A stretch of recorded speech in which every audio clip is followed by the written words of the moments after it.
সুপ্রিয় শিক্ষার্থীবৃন্দ, আশা করি তোমরা বাড়িতে সবাই ভালো আছো। আমিও ভালো আছি। করোনাকালীন সময়ে রাঙ্গামাটি সরকারি উচ্চ বিদ্যালয় কর্তৃক অনলাইন ক্লাসে তোমাদেরকে স্বাগত জানাচ্ছি। প্রতিবারের মতো আজকেও তোমাদের এখানে অনলাইনে ক্লাস দেওয়ার জন্য আমি হাজির হয়েছি। আশা করি তোমরা আমার ক্লাসগুলো শুনে ভালোভাবে বুঝে থাকলে তোমাদের কিন্তু উপকার হবে। আশা করি তোমরা দেখবা, ঠিক আছে?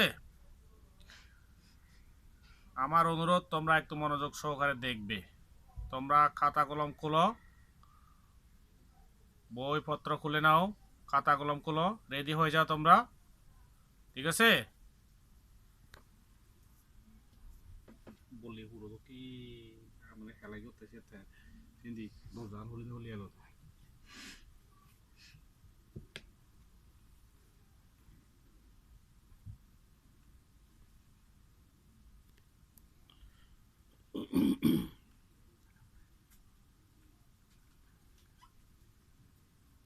সুপ্রিয় শিক্ষার্থীবৃন্দ, তোমাদেরকে স্বাগতম জানাচ্ছি আমি।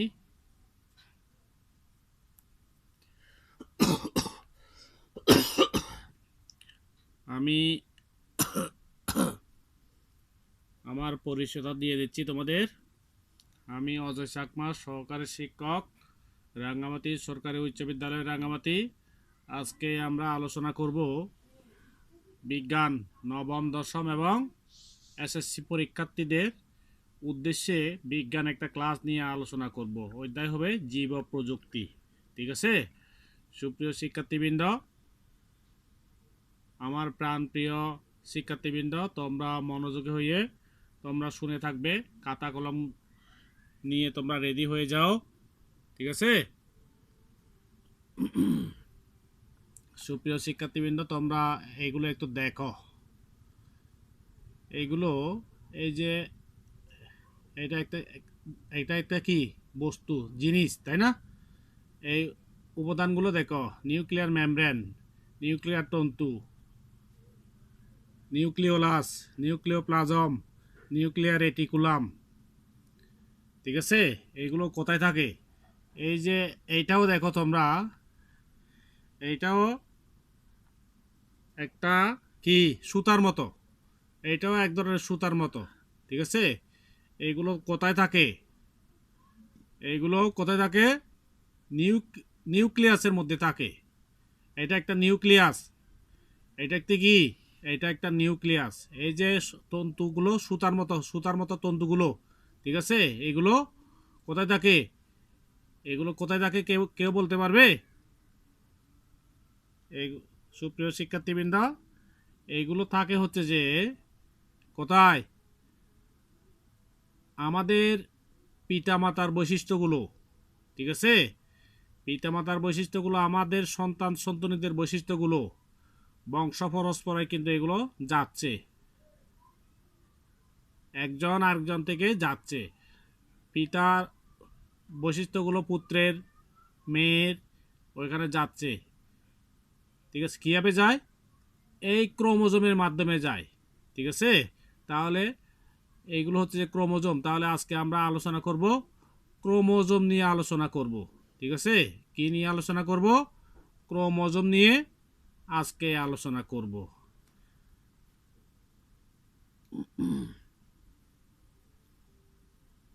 সুপ্রিয় শিক্ষার্থীবৃন্দ,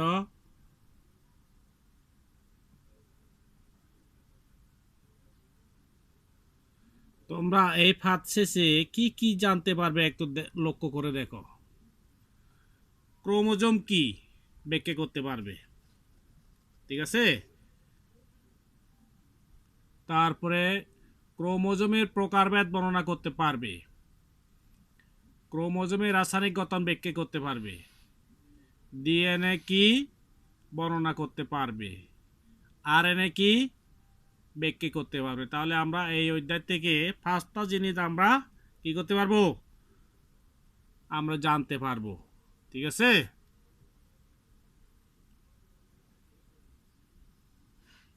প্রিয় শিক্ষার্থীবৃন্দ, তাহলে দেখো ক্রোমোজোম নিয়ে আলোচনা করছিলাম। আজকে আমাদের আলোচ্যসূচি হবে ক্রোমোজোম। ঠিক আছে, ক্রোমোজোম হচ্ছে যে জীবদেহের কি না সরি কোষ হচ্ছে যে জীবদেহের একক। কোষ হচ্ছে কি জীবদেহের একক, যেটি অন্য কোনো সজীব মাধ্যমের সাহায্য ছাড়াই নিজের প্রতিরূপ তৈরি করতে পারে। ঠিক আছে, এই কোষগুলো আবার দুই ভাগে ভাগ করা যায়।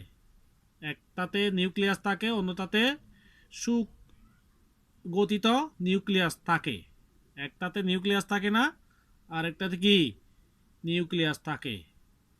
এই কোষের নিউক্লিয়াসের ভিতর জীবদেহের জন্য প্রয়োজনীয় অনেক উপাদান থাকে, যার একটি হচ্ছে যে ক্রোমোজোম। যার একটি কি বলছিলাম, ক্রোমোজোম। ঠিক আছে, অর্থাৎ কোষের মধ্যে কোষকে দুই ভাগে ভাগ করা হয়েছে। একটাতে সুগঠিত নিউক্লিয়াস থাকে, আর একটাতে সুগঠিত নিউক্লিয়াস থাকে না। ঠিক আছে, এই কোষের নিউক্লিয়াসের ভিতর জীবদেহের জন্য প্রয়োজনীয় অনেক উপাদান থাকে, যার একটি হচ্ছে কি নিউক্লিয়াস। তাহলে নিউক্লিয়াস কি আমরা ওইটা জানতে পারলাম। ঠিক আছে,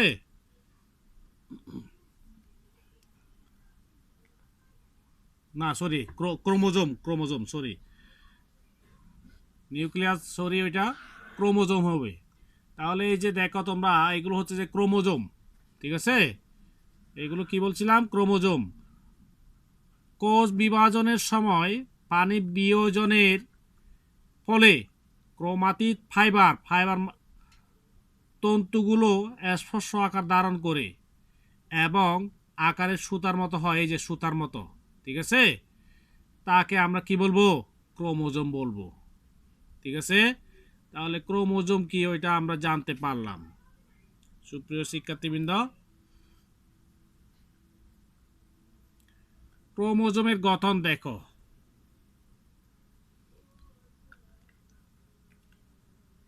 ক্রোমোজোমের গঠন দেখো, এখানে বাহু, স্যাটেলাইট, গণকুঞ্জন, ক্রোমোনেমাথা, সেন্টিমিয়ার, দাত্র, এই উপাদানগুলো নিয়ে তৈরি হয় ক্রোমোজোম। তাহলে এই যে কতগুলো উপাদান আছে, একটা আছে 2, 3, 4, 5, 6, এই 6টি উপাদান নিয়ে তৈরি হয় কি ক্রোমোজোম। ঠিক আছে, তাহলে ক্রোমোজোম কি কি দ্বারা গঠিত হয়, এই যে বাহু, স্যাটেলাইট, গণকুঞ্জন, ক্রোমোনেমাথা, সেন্টিমিয়ার, দাত্র, এই 6টি উপাদান নিয়ে তাহলে ক্রোমোজোম গঠিত হয়। এই ক্রোমোজোমটা কিন্তু একটু ভালোভাবে দেখবা, এটা কিন্তু ইম্পর্টেন্ট, তোমাদের জন্য ইম্পর্টেন্ট, একটু মনোযোগ সহকারে দেখবা, শুনবা। ঠিক আছে, সুপ্রিয় শিক্ষার্থীবৃন্দ, ক্রোমোজোমের প্রকারভেদ দেখো। ক্রোমোজোম দুই প্রকার, এখানে বানানটা বলেছে। এখানে ক্রোমোজোম কত প্রকার বলছিলাম, দুই প্রকার, অটোজোম এবং সেক্স ক্রোমোজোম। এক নাম্বার কি বলছিলাম, অটোজোম, এটা অটো হবে, আতো হয়ে গেছে। ঠিক আছে, সেক্স ক্রোমোজোম। তাহলে দুই প্রকার পেলাম আমরা। আবার অটোজোম, অটোজোম কত জোড়া, অটোজোম 22 জোড়া। ঠিক আছে, সেক্স ক্রোমোজোম কত জোড়া, তাহলে দুইটা মিলে কত 23 জোড়া হবে। তাহলে ক্রোমোজোম কত জোড়া, 23 জোড়া হবে। ঠিক আছে, সেক্স ক্রোমোজোম হচ্ছে যে 1 জোড়া। ঠিক আছে, এখানে 1 জোড়া, এখানে 22 জোড়া, তাহলে কত জোড়া হয়, 23 জোড়া হবে। 23 জোড়া মানে 46টা। ঠিক আছে, রাসায়নিক গঠন দেখো এখন, ক্রোমোজোমের রাসায়নিক গঠন। তাহলে রাসায়নিক গঠন, নিউক্লিক অ্যাসিড, এটা নিউক্লিক হবে, প্রোটিন ও অন্যান্য উপাদান থাকে। তাহলে ক্রোমোজোমের রাসায়নিক গঠন হবে যে নিউক্লিক অ্যাসিড, প্রোটিন এবং অন্যান্য উপাদান থাকবে। ঠিক আছে, নিউক্লিক অ্যাসিড দুই প্রকার, কত প্রকার, দুই প্রকার। ঠিক আছে, এক নাম্বার হচ্ছে যে ডিএনএ, 2 নাম্বার হচ্ছে আরএনএ। ডিএনএ মানে হচ্ছে যে ডিঅক্সিরাইবো নিউক্লিক অ্যাসিড, আরএনএ মানে হচ্ছে যে রাইবো নিউক্লিক অ্যাসিড। ঠিক আছে, এখন দেখো তোমরা, এরপরে আসি আমরা ডিএনএ গঠন কি ধরনের একটু দেখো। আমরা কিসের গঠন বলছিলাম? ডিএনএর গঠন। ঠিক আছে, ডিএনএর গঠনটা তোমরা একটু দেখো শিক্ষার্থীবৃন্দ, তোমরা এটা মনোযোগী হয়ে শুনে থাকবে। ঠিক আছে, এই যে এইগুলো দেখো তোমরা, এই চিত্রটা দেখো। এখানে আগেই বলছিলাম ডিএনএ পূর্ণরূপ হচ্ছে ডিঅক্সিরাইবো নিউক্লিক অ্যাসিড। ঠিক আছে, ডিএনএ কিন্তু সকল জীবের আদিবস্তু এবং জীবকোষের নিউক্লিয়াসের সকল ক্রোমোজোমের অবস্থান রয়েছে। কোথায়? নিউক্লিয়াসের। ঠিক আছে, এই তথ্যটি উদ্ঘাটিত হওয়ার পর বিজ্ঞানীরা কি করেছেন? ডিএনএ গাঠনিক উপাদান জানার জন্য কি করেছেন? সচেষ্ট হয়েছেন। ঠিক আছে, তারপরে 53 সালে জেমস ওয়াটসন ও ফ্রান্সিস ক্লিক ডিএনএ অণুর গঠন বের করতে তখন সক্ষম হয়েছেন। দুইজন বিজ্ঞানী এই যে ডিএনএ গঠন বের করতে সক্ষম হয়েছেন। এই যুগান্তকারী আবিষ্কারের জন্য তারা কি 62 সালে নোবেল পুরস্কার পেয়েছিলেন। কত সালে? 62 সালে।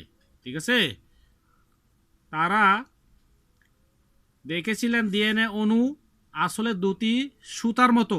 এই যে দুটি সুতার মতো, এই যে সুতার মতো দেখা যাচ্ছে যে, ঠিক আছে, সুতার মতো লম্বা নিউক্লিওটাইডের সেকল নিউক্লিওটাইড এগুলোকে বলা হয়, এগুলোকে পলিনিউক্লিওটাইড বলে। ঠিক আছে, প্রতিটি নিউক্লিওটাইডে রয়েছে একটি করে 5 কার্বনের রাইজোম শর্করা। ঠিক আছে, একটি ফসফেট এবং নাইট্রোজেন ক্ষারক। ডিএনএ অণুর আকৃতি পেঁচানো সিঁড়ির মতো। এই যে পেঁচানো সিঁড়ির মতো, এটাকে বলা হয় পেঁচানো সিঁড়ির মতো।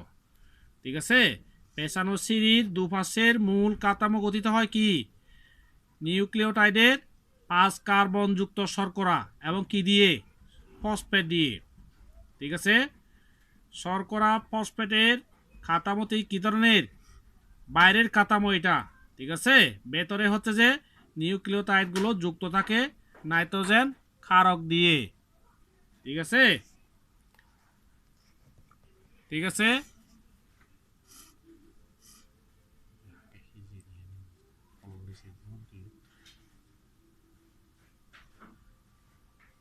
সুপ্রিয় শিক্ষার্থীবৃন্দ, এইগুলো ডিএনএর গঠন। ঠিক আছে, তারপরে এরপরে আসি আমরা আরএনএর গঠন। এরপরে আরএনএর গঠন। আরএনএর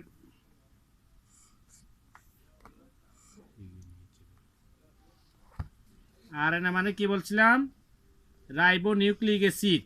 ঠিক আছে, এটা কিন্তু ডিএনএর মতো কি সেকলের বদলে একটি কি আছে? একটি মাত্র পলিনিউক্লিওটাইড সেকলে বাজ হয়ে অবস্থায় আছে, বাজ অবস্থায় আছে। এই যে এগুলো বাজ অবস্থায় আছে।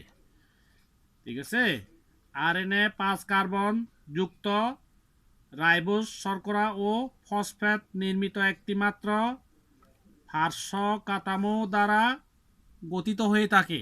ঠিক আছে, যার ডিএনএর মতো 4 ধরনের কি থাকে? নাইট্রোজেন ক্ষারক থাকে। শুধু পার্থক্য হচ্ছে ডিএনএ তে থাইমিন আছে, কিন্তু আরএনএ তে থাইমিনের পরিবর্তে কি থাকে? ইউরাসিল। ঠিক আছে, জীবকোষ আরএনএ 3 ধরনের। জীবকোষে আরএনএ কত ধরনের? 3 ধরনের থাকে। ঠিক আছে, সেইগুলো 1 নাম্বার হচ্ছে যে বার্তাবাহক আরএনএ, অর্থাৎ মেসেঞ্জার আরএনএ ওইটাকে বলা হয়।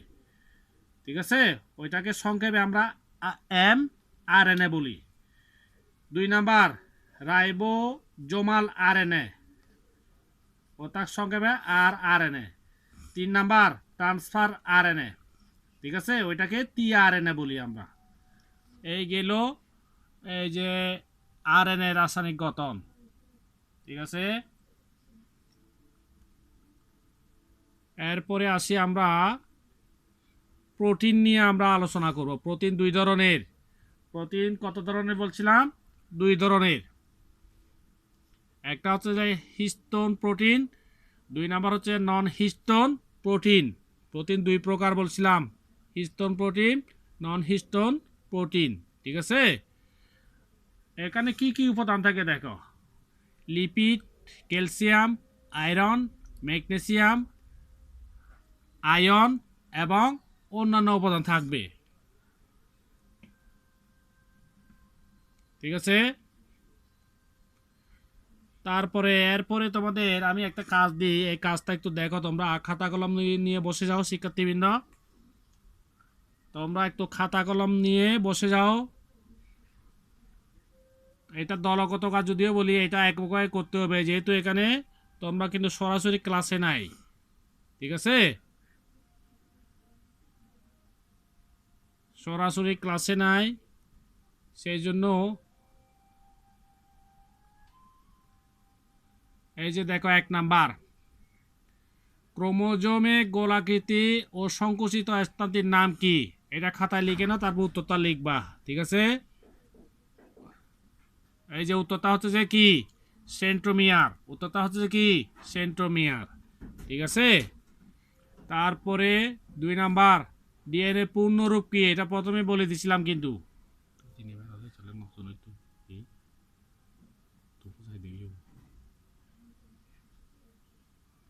ডিএনএর পূর্ণরূপ কি? এটা আগেই বলে দিছিলাম, এটা নিশ্চয়ই সবাই বলতে পারবে। ঠিক আছে, ডিএনএ পূর্ণরূপ হচ্ছে ডিঅক্সিরাইবো নিউক্লিক অ্যাসিড। ঠিক আছে, তারপরে আরএনএর পূর্ণরূপ কি? এটাও বলে দিছিলাম আমি, এটাও আমি বলে দিছিলাম। ঠিক আছে, রাইবো নিউক্লিক অ্যাসিড। ঠিক আছে, তারপরে ডিএনএ পেছানো সিঁড়ির মতো কাঠামোকে আমরা কি বলি? এটা বলে দিছিলাম কিন্তু তোমাদের, ডাবল হেলিক্স।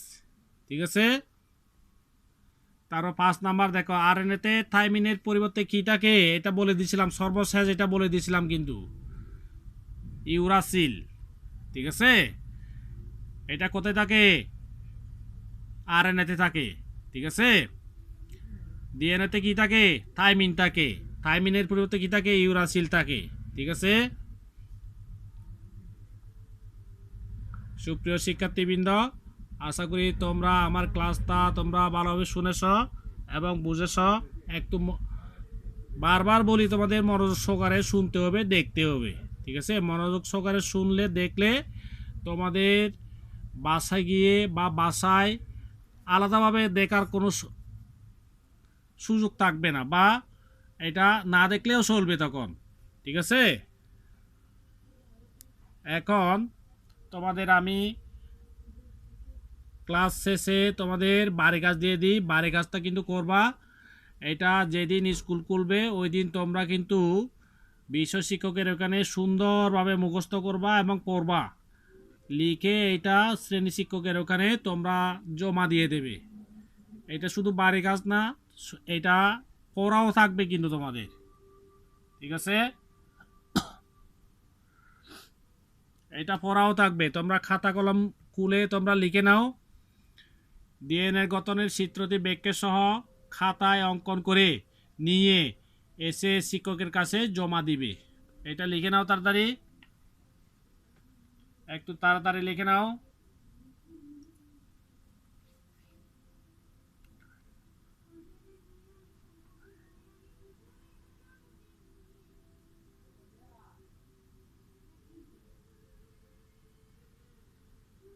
আশা করি তোমরা লিখতে পেরেছ, তাই না? ঠিক আছে, তাহলে তোমরা বাসায় সবাই ভালো থাকবে, সুস্থ থাকবে। প্রতিদিন তোমরা ভিটামিন সমৃদ্ধ খাবার খাবে, ভিটামিন খাবে, আমিষ জাতীয় খাবার খাবে, ভিটামিন সি সমৃদ্ধ খাবার খাবে। বাসায় থাকবা, সামাজিক দূরত্ব বজায় রাখবা, স্বাস্থ্যবিধি মেনে চলবে, খাওয়া দাওয়া ঠিকমতো করবে, তোমাদের মানুষ হতে হবে, পরিবারের হাল ধরতে হবে, পরিবারের হাল ধরবা, দেশের হাল ধরবা, দেশের সেবা করবা, পরিবারের সেবা করবা, মা বাবার সেবা করবা, ঠিক আছে? তাহলেই তোমাদেরকে মানুষ বলা হবে। সুতরাং তোমরা ভালোভাবে পড়াশোনা করো, পড়াশোনার কিন্তু বিকল্প নাই। পড়াশোনা করে মানুষ হতে পারবে, পড়াশোনা ছাড়া কিন্তু মানুষ হতে পারবে না, ঠিক আছে? তাহলে তোমরা তোমরা ভালো থেকো, সুস্থ থেকো, বাসায় নিরাপদে থেকো।